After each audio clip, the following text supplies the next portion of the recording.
القلب إلى خيرة الشاطر.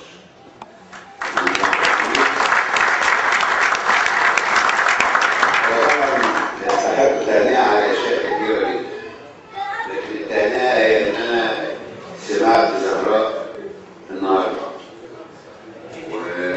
وحاجة ما شاء الله يا بنتي، ربنا يبارك فيك يا زهراء.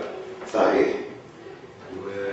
فاعتقادي فاكر كده لما كان سلمى ومحمد، انا بقالي فتره حقيقه ما اعتقدتش يعني اساله العفو والعافيه، لكن كان محمد لما في سن كده الاطفال لما كانوا بيحضروا منتديات تضامن من هذا النوع، لكن كان عمال يعملوا برضه.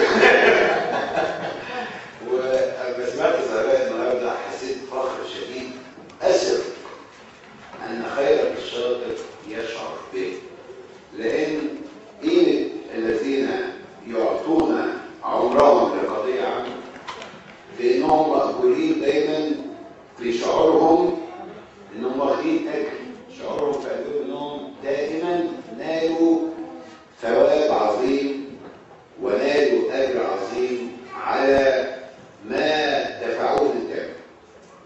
والحقيقه هو التم العادل في اعتقادنا ان ينفصل الحق ويظهر الباطل، لكن دي مساله تاخد وقت طويل في حياه بتبحث عن كرامه مستحقه ومفتقده.